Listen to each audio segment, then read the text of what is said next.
सोचिए, आज देश में चुनाव आयोग के खिलाफ एक बड़ा आंदोलन हुआ, लेकिन इस देश की मनु मीडिया क्या खबर चला रही कि पप्पू यादव और कन्हैया को बेइज्जत किया गया। कोई चैनल इस खबर को नहीं चला रहा है कि चुनाव आयोग के खिलाफ इतना बड़ा धरना हुआ, चुनाव आयोग पर बेईमानी के आरोप लग रहे हैं।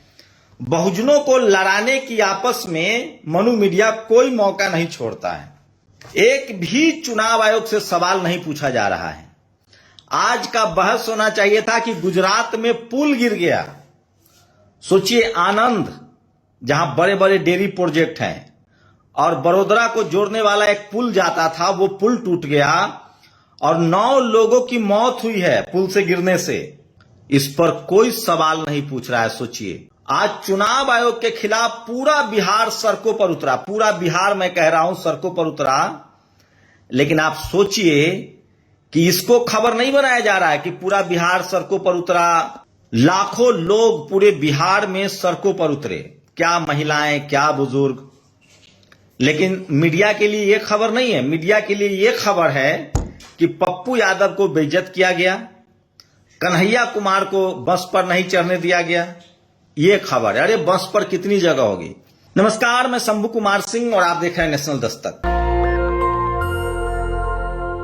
प्रधानमंत्री नरेंद्र मोदी के मंच पर सभी लोग चले जाते हैं क्या? तो सोचिए, ये आज की सबसे बड़ी खबर है कि किस तरह से चुनाव में बेईमानी का आरोप लगाकर चुनाव आयोग पर बड़ा आरोप लगा है। इसको समझिए। सोचिए, सुप्रीम कोर्ट में पिछले 75 साल से जज बन रहे हैं लोग, लेकिन कोई दलित पिछड़ा जज नहीं बन रहा था। एक दलित जज आया, इससे पहले एक जज आए थे, वो नहीं कर पाए। एक दलित जज आते हैं जो दलित समाज से, और उन्होंने SC ST OBC का रिजर्वेशन सुप्रीम कोर्ट में लागू कर दिया। अब ये मनुवादी जातिवादी किस मुंह से कहेंगे कि वो जातिवादी नहीं है, जब 75 साल से सुप्रीम कोर्ट के जज बनते रहे, लेकिन उन्होंने SC ST का OBC का रिजर्वेशन लागू नहीं किया। तो कौन गारंटी लेगा कि वो जब तक जज थे वो फैसले में जातिवाद नहीं करते होंगे। मैं इसीलिए कह रहा हूं, बाबा साहब ने नेशनल जुडिशियल कमीशन की बात कही थी। जब तक इस देश में हर जगह पर रिजर्वेशन लागू नहीं होगा, भागीदारी नहीं होगी, तब तक इसी तरह के खेल चलते रहेंगे। इस देश में तब तक पुल गिरते रहेंगे जब तक इस देश में दलित, पिछड़ा, किसान, आदिवासी, अल्पसंख्यक बड़े बड़ा ठेकेदार नहीं बनेगा। क्योंकि इस देश में जो मनुवादी जातिवादी ठेकेदार हैं, उनको पता है कि सिस्टम में उनके लोग बैठे हुए हैं, वो 9 नहीं 9,000 लोगों को मार देंगे, उस पर भी कोई कार्रवाई नहीं होगी। क्या इस पुल बनाने वाले ठेकेदार को फांसी होगी जिससे 9 लोग मर गए?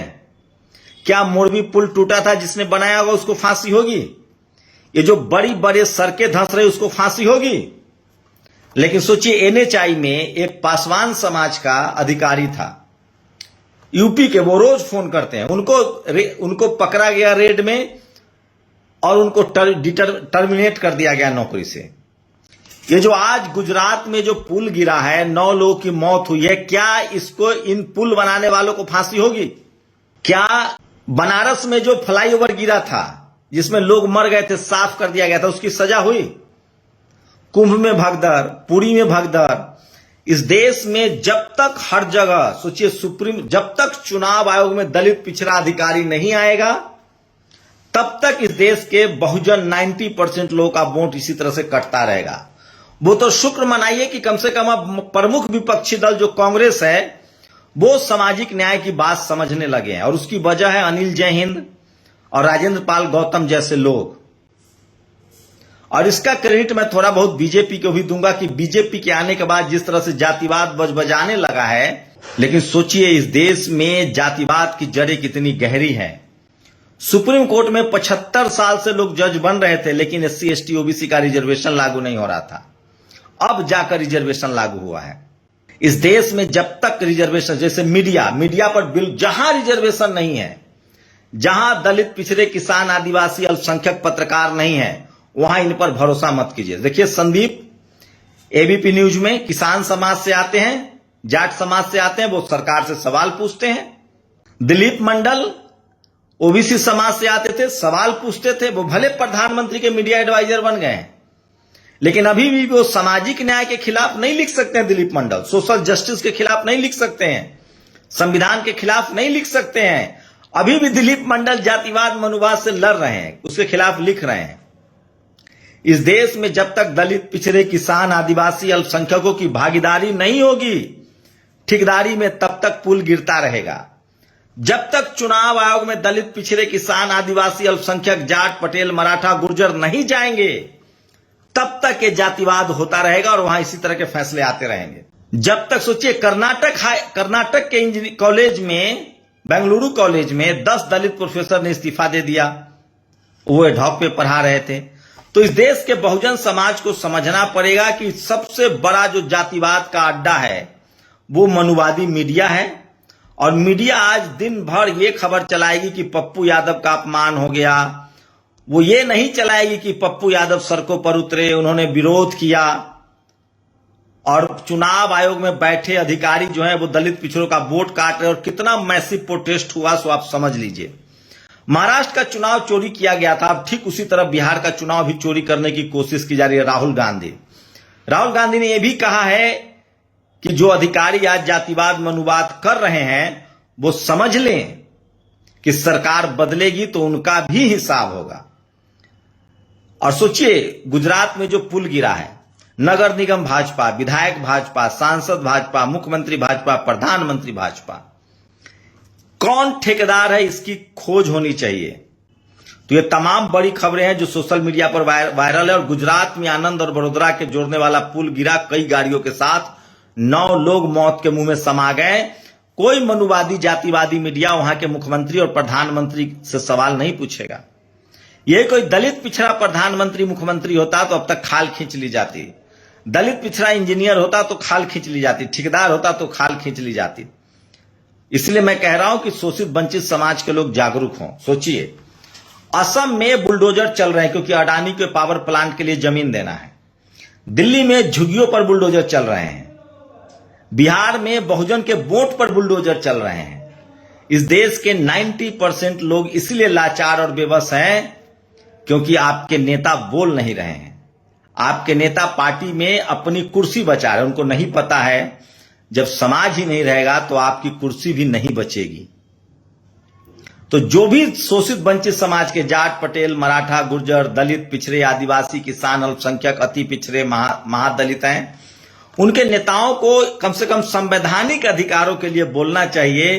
नहीं तो जैसे जैसे शोषित वंचित समाज का वोट कट जाएगा, एक दिन ये आपके अधिकार भी चले जाएंगे। तो ये सबसे बड़ी खबर है जो सोशल मीडिया पर वायरल। और सोचिए, कल्पना कीजिए मायावती जी प्रधानमंत्री होती और राजस्थान के चूरू में वायुसेना का दुर्घटनाग्रस्त हो जाता विमान, या कोई रक्षा मंत्री मायावती जी की सरकार में दलित होता, अब तक उसको इस्तीफा देना पड़ता। लेकिन ये सब खबरें मीडिया में आपको नहीं मिलेगी। मैं इसलिए कह रहा हूं, इस देश का सबसे बड़ा जातिवाद मनुवाद का अड्डा है मीडिया। और ठीक लिखा है नेहा राठौर ने, जिन युवाओं को लोकतंत्र की रक्षा के लिए सड़कों पर आंदोलन करना था, वे सड़कों पर कावड़ ढोने की तैयारी कर रहे हैं। भाजपा ने देश की बुनियादी व्यवस्था को खराब करने की कोशिश की, उसकी कीमत उसे चुकानी पड़ेगी। तो आज बिहार में सबसे ज्यादा संख्या में लोग सड़कों पर उतरे हैं और उन्होंने प्रोटेस्ट कॉल किया है। सबसे बड़ा प्रोटेस्ट था। और बच्चों को मिलेगी पंचर पकौड़ा बनाने की ट्रेनिंग। ये तमाम अंग्रेजी स्कूल के बच्चों को दी जानी चाहिए। पहले इसको प्राइवेट स्कूलों में लागू करो, पहले इसको विदेश जो अपने बच्चों को पढ़ने भेजते हैं उसको लागू करो। सोचिए, इस देश के शोषित वंचित समाज को किस तरह से लाचार, बेबस और मजदूर बनाया जा रहा है। लेकिन धीरे धीरे ही सही बहुजन समाज के लोगों को जागरूक होना पड़ेगा। और आज बिहार ने दिखा दिया। मैं फिर कह रहा हूं, जब तक चुनाव आयोग में कोई दलित, पिछड़ा और वो भी बहुजन आइडियोलॉजी वाला, सोचिए महामहिम राष्ट्रपति, संज्ञान लेना चाहिए। मैं महामहिम राष्ट्रपति से रिक्वेस्ट करता हूं कि महामहिम जी, आपको भी इसीलिए राष्ट्रपति बनाया गया है क्योंकि दलित, पिछड़े, किसान, आदिवासी, अल्पसंख्यक जागरूक हैं।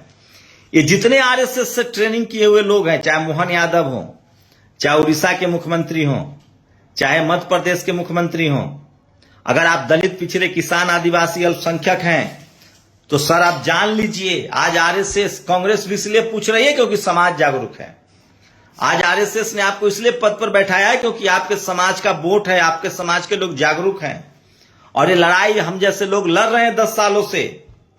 सोशल मीडिया के तौर पे, इसीलिए आपको भागीदारी मिल रही है, इसलिए आपको कुर्सियां दी जा रही है। नहीं तो आजादी के बाद आपको कोई, आज प्रधानमंत्री नरेंद्र मोदी का भी ओबीसी चेहरा है, इसलिए प्रधानमंत्री बने हुए हैं। और अगर एससी एसटी ओबीसी का, आदिवासियों का, किसानों का, अल्पसंख्यकों का इस तरह से वोट कट जाएगा तो कल एक झटके में आपको भी अब अगला कोई राष्ट्रपति आदिवासी नहीं बनाने दिया जाएगा, कोई चीफ जस्टिस दलित समाज से नहीं आएगा, कोई बीजेपी का दलित पिछड़ा मुख्यमंत्री भी नहीं बन पाएगा। आपका समाज जागरूक हुआ, दलित पिछड़ा, किसान, आदिवासी, अल्पसंख्यक किसानों ने वोट डालना शुरू किया, इसलिए आप किसी भी पार्टी में हो तभी आपको राजनीतिक पद मिल रहा है। अगर आपका समाज सो जाएगा, अगर आपका समाज जागरूक नहीं रहेगा तो आपको कोई पद नहीं मिलेगा, हमसे लिखवा लीजिए। तो आज आप किसी पार्टी में हो, आप किसी दल में हो, आप किसी पद पर हो, जब तक बहुजन समाज के लोग अपने संवैधानिक अधिकार के लिए नहीं बोलेंगे, समाज जग चुका है। अब जरूरत है नेताओं को जगने की। आप किसी पार्टी में हो, आपकी तभी कद, और मैं एक बात जानता हूं, किसी भी पार्टी में कोई दलित, पिछड़ा, किसान, आदिवासी, अल्पसंख्यक हो, किसी डिपार्टमेंट में हो, किसी प्राइवेट कंपनी में हो, आपको जाति का एहसास रोज कराया जाता है। आपको रोज परीक्षा देनी पड़ती है। राजेंद्र प्रसाद सिंह कहते हैं कि अगर आप शोषित वंचित समाज से हैं तो नौकरी पा लेना आसान है, नौकरी सम्मान से पूरा करना बड़ा मुश्किल है।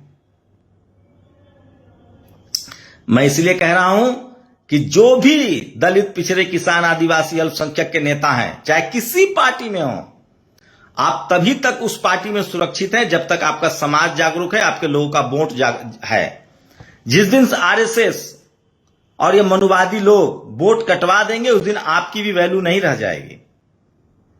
जब आपका वोट का अधिकार नहीं था तो आप सोचिए आपकी क्या हैसियत थी हम लोगों की। जब बाबा साहब का संविधान और वोट का अधिकार मिला तभी तो हमारे लोगों तक पहुंच रहे हैं। जब समाज जागरूक नहीं था तो आपको कोई पद नहीं मिलता था। जब समाज जागरूक हुआ तो आज क्या बीजेपी, क्या कांग्रेस, कोई ऐसी पार्टी नहीं जिसका काम दलित, पिछड़े, किसान, आदिवासी, अल्पसंख्यकों के बिना चले। और अगर आपके लोगों का वोट कट गया, चिराग पासवान जी, मांझी जी, अनुप्रिया पटेल जी, राजभर जी, निषाद जी, मुकेश सहनी, आप सत्ता पक्ष में हो या विपक्ष में हो, आप किसी भी गठबंधन में हो, अगर आपके समाज का वोट चला गया तो फिर आपको दूध में पड़ी मक्खी की तरह निकाल दिया जाएगा। इसलिए समाज बचेगा, संविधान बचेगा, वोट की ताकत बचेगी, तभी आपकी राजनीति चलेगी, चाहे आप किसी पार्टी में हो, किसी दल में हो। आप लोग सहमत है, असहमत है, अपनी राय जरूर दीजिए। शुक्रिया। दस्तक की आपसे गुजारिश है कि अगर इसको बचाना चाहते हैं तो नेशनल दस्तक को सब्सक्राइब करने के लिए रेड कलर के सब्सक्राइब बटन को दबाएं, फिर बेल आइकन की घंटी दबाएं। नेशनल दस्तक को बचाने के लिए बहुत जरूरी है कि हर खबर को शेयर करें, लाइक करें, कमेंट जरूर करें।